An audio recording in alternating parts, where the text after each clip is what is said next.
Voice of Salvation Season 2 Alo thleng le ta amuna enve to turani hi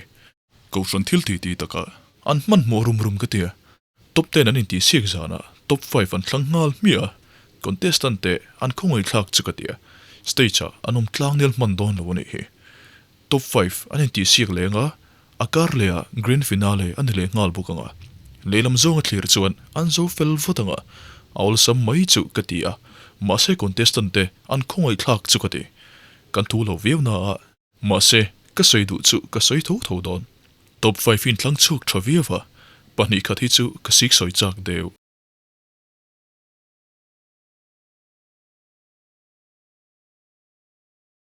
I thlang u de vem o hanti kha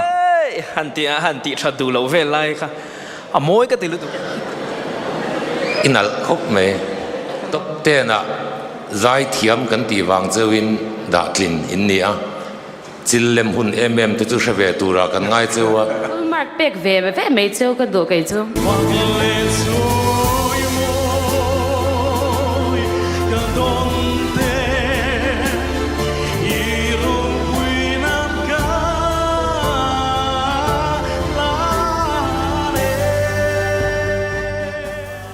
pakhat na chuan Jacob lal that luanga an hi top 30 vela po pakhat na ni tura karin kha nia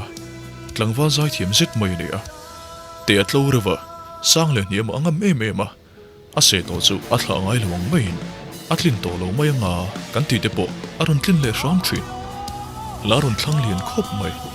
mase ase ve sok chun ka ria atlang puin lan thlang lian lom veka atam zokin an sa zo lo de veka azo tlem te zingambi an in ka ria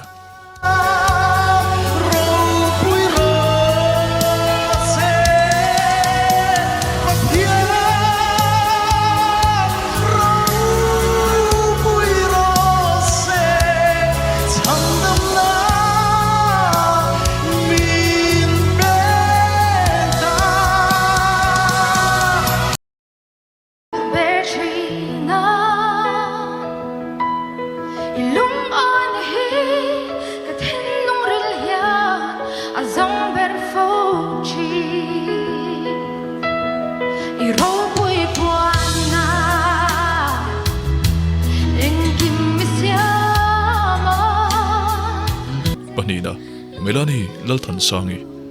Zaithiam katia, o moi takania, chu a o moi takchu, du tokin ala control thei ti le ngala. Pakhat na po anive thei tlat, praise and worship la anron thlang supa, anron auto chiam lomin, anron zai luo deu veka. Chumi kara chuan, odam dia in aron in soita liawa, azai lai du big der silo. Maseka duain ala zazum mela. Han zei ha lo to pese chuan ala tlak nek donin ka ria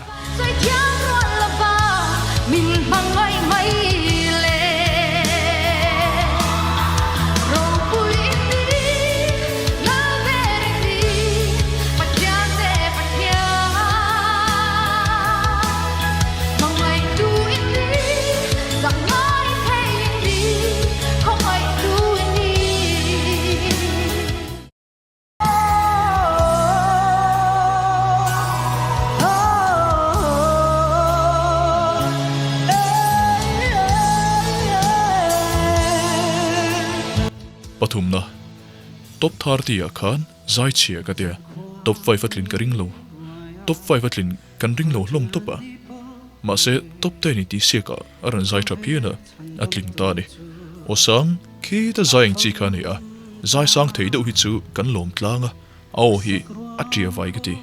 o khongai thlang do chiang khania azang lapa asang du em boka just the khan power rock saturi han du'a aw chun atlinanga masema mizia lo ka tingang hoi her ne in bil lo ka ti power rock lam chu mase thiam fuwang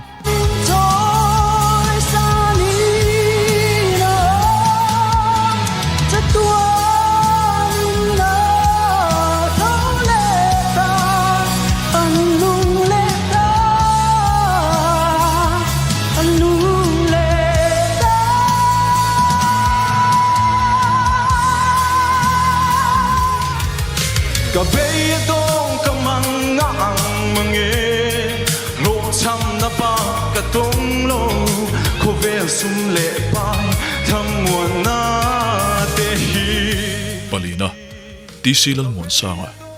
aw moi ema palian sarvi VOS ania radio wanglai ni se alak dong hin ka hriani arrange thwa ama solo big aero ala thlanna save lutuka kaduai chuan athiam na ron chuklo mase bitel rawn aero aron chachak mai stylish thar amamo bogin ka hria zai ero athiam ber polaniam olai o chaklo o in thlashung o tine ne o ve satli engma nei lo Pawimawh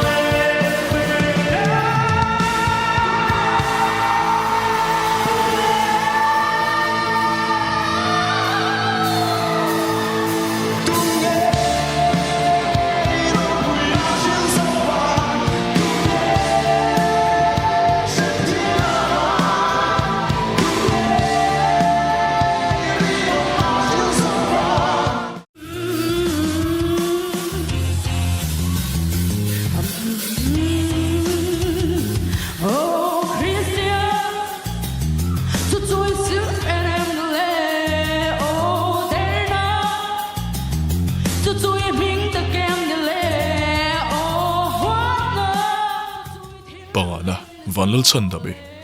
Zaithiam rova anjinga chena week ber katia master stage character chalutu confused slay de urmneya midum ho ananin la bedia sesi toka anchevel ang katiber chuchuka du nania anjinga chen kadu ber hemisan po hian alain thlashung ti ka sia aluan ti chevel ve au awa kudzung chalnen me hoi kir turin minantia kain ngai tu na sammanalo ziah po ring ti khong tlat ho ta na chadon tu and I am telling you ti la de po han sa se amuna mong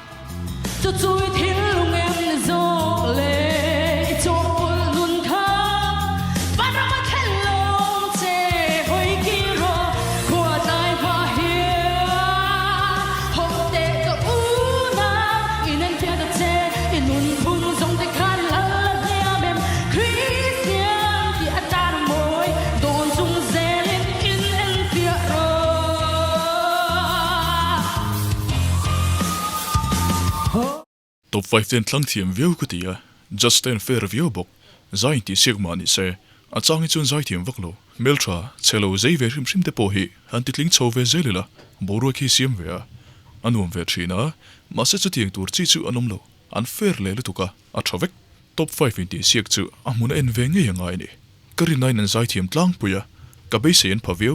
la thlan lama ani nang pet tlanga chu chun tlemin ati mu num lo deu individual taga handang lam hanlang sarfal anom pok ala hrechialo kan seitong kha anzawai maya hian la an thlang u de uvek chukatia anei zo thelo turan se de uvek chu mai baka huna tlem de ukati boka anzai swal nuala stage an lom tlema an confuse overload de uvek boka chu chuna zai swal tir hloma an kuang pop popa an zai lai nual bok in zil zel turan nia an tang so te Namna